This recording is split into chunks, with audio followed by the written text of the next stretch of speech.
Can I move on to women in surgery? Oh yeah, touchy topic. Touchy topic, of course. So I was trying to draw up some statistics. So this is in 2022. These numbers, I think, I did expect it to be a bit lower. But so for female registrars in training, I've got various specialties, but I'll just touch on a few. So in plastic surgery, 42.2% of registrars are female. General surgery is 39.8. We've got neurosurgery 24.7, trauma and orthopedic 21.6. So I think we can say there are less women in surgery, and that is known. And Royal College of Surgeons, England and Edinburgh, they are talking about it. Let's just start with an open question. Why do you think there are less women in surgery compared to other medical GPs? And why do you think that is the case? I think there are few factors. Number one, the most important is work-life balance for females. Number two, I think surgical specialty, although gynae is considered as part of surgical specialty, but I would keep it aside. Separate, yeah. Yeah, separate. Has always been considered as a boys' club specialty. And if you go back even when the female surgeon, who was the first trauma surgeon, who used the name of, showed herself as a man to operate. Over the years, it has changed. But the statistics say that, and even the more recent, that the problems female face while working as surgeons is far more as compared to their male colleagues. Okay. And whether it's so there was a recent paper, I think, from American College I was reading, that even female surgeons have complained more of the musculoskeletal pain because the ergonomics were not adjusted for them as well as were adjusted for their male colleagues. Meaning, like in theatre, when you have to have a higher table because you do it for the lead surgeon. Or you're assisting even. Yeah, but you're assisting, let's say, a male consultant who is taller than you, but you have to adjust to that. Okay, that's interesting. I didn't know. Okay, sorry. Yes. That's a very recent paper from American College. Okay. So that's one. That's the milder thing that I've just quoted. So female, I think, because of all the problems that have been discussed in various journals that females experience as surgeons, that's why it's a bit less here. It's like that. Okay. So I'd like to touch on a few of those things. Let's talk about the male dominance. Do you think, let's say now, there are less women entering surgery because it's so male dominated and it, is off-putting?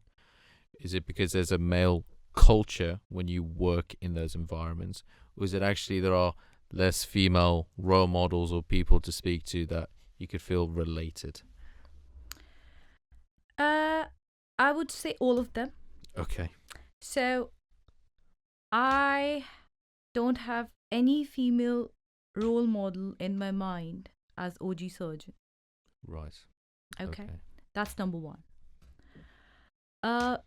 Number two, I think you cannot deny that I have, and that's the statistics proven as well, that as a female surgeon, I have to work harder as compared to my male colleagues to get an equal level of attention. Okay. I've not used the word opportunity. I've used the word equal level of attention to get that opportunity. Okay. The third part is that it's not reaching the seniors. That's the problem. I think it's dealing with your colleagues to actually have that same level of opportunity or discussion or respect or I don't know how to say it. It's difficult as well. It takes time. You have to remind repeatedly. Mm. Okay.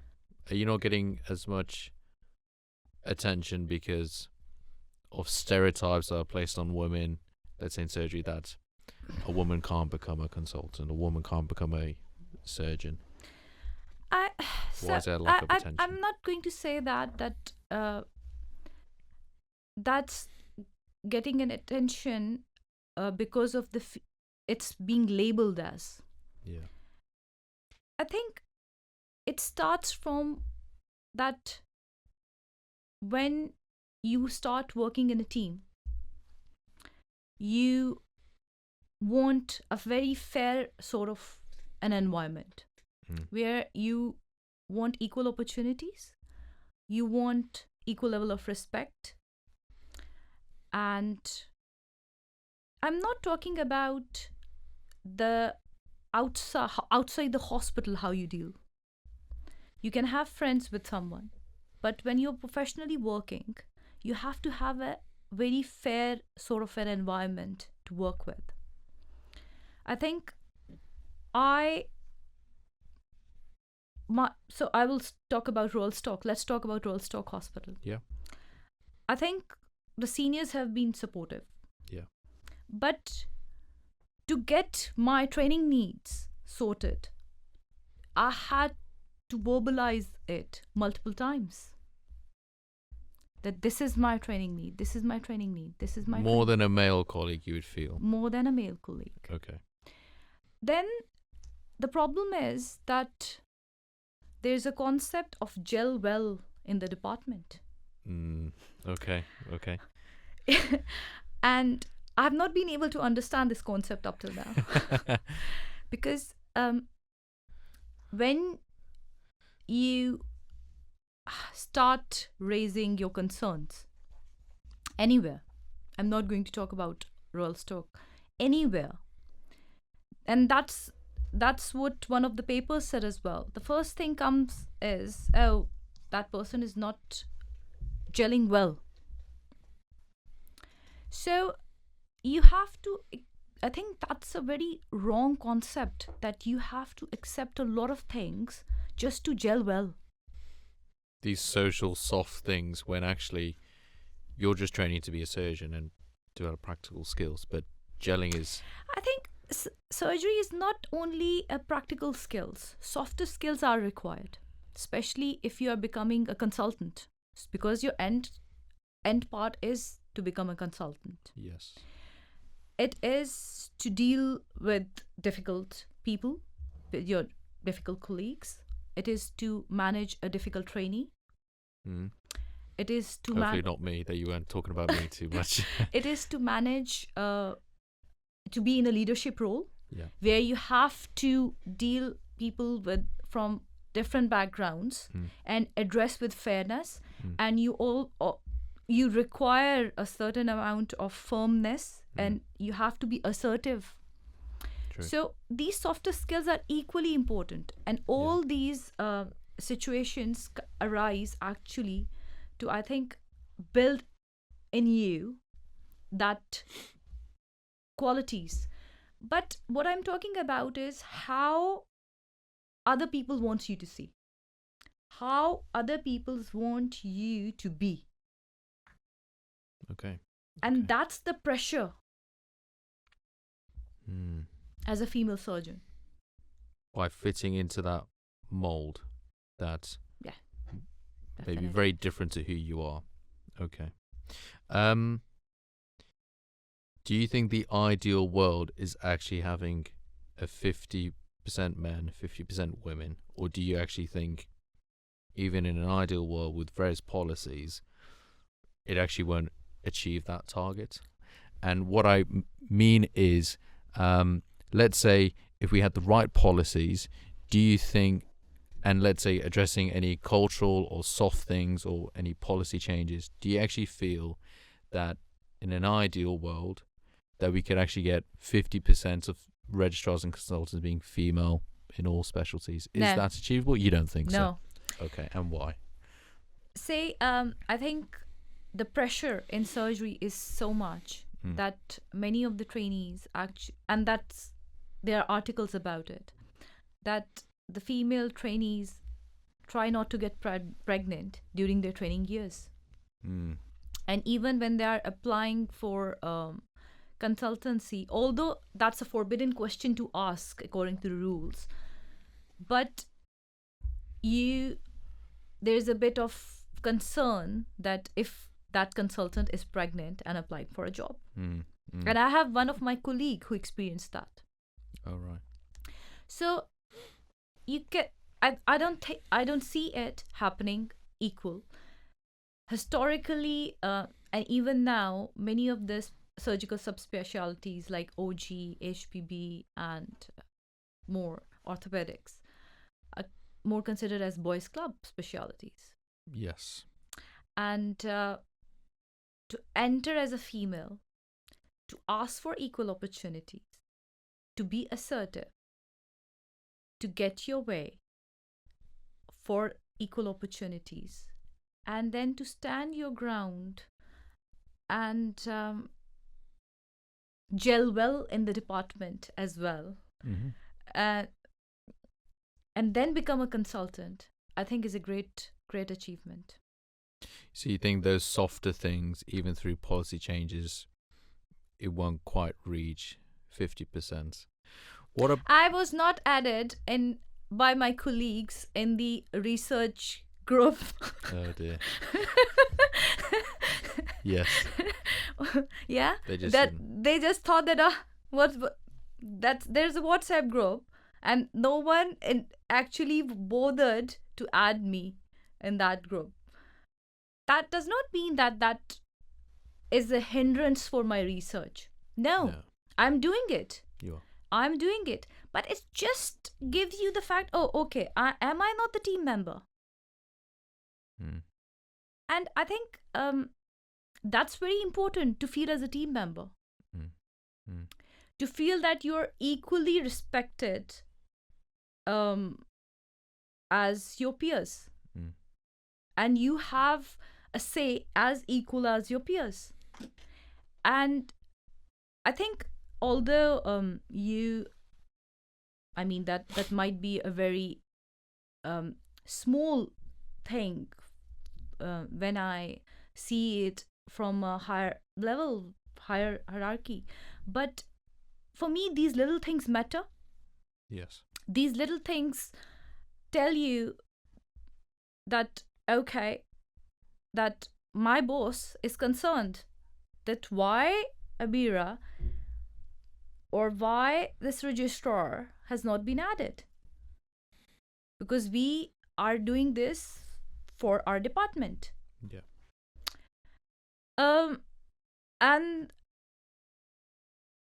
I might be the person who takes these things as important, but I think the learning from these things for me is that when I am at that level, none of my trainees should feel that way. Mm. That separation or feeling of isolation in a way. Okay. Do you feel it is possible to be a female surgeon who wants to have a family and kids? So I think it's more a problem on my side rather than it's from the surgical side. Fair enough. So I never thought that I'm unmarried. Mm-hmm. I don't have a partner. Mm-hmm. I never had a partner. I never had a boyfriend, and it's primarily because of my culture as well that we don't believe in boyfriends and dating partners, necessarily. dating, Yeah. but we strongly believe in the school of marriage, the fundamental of course. marriage. Yeah. But I think it's more a problem from my side. Fair enough then. That Fair enough. I never thought that surgery is going to stop me from getting married or having kids. You never thought that. If I want to marry you now, if I decide it now, I will do it now. Fine. Okay. And That's never been a barrier. It's never been. I would never consider surgery a barrier. It's just that maybe I haven't made that decision. Okay. Have you seen it as a barrier for other female colleagues in surgery, or we can even talk it broadly, just generally doctors? Um, Yes. you have seen it as a barrier. Yes, Okay. yes. Many of my surgical colleagues, Yeah. specifically, yes. Right. And if you see, many of the surgical trainees get pregnant very late. Right.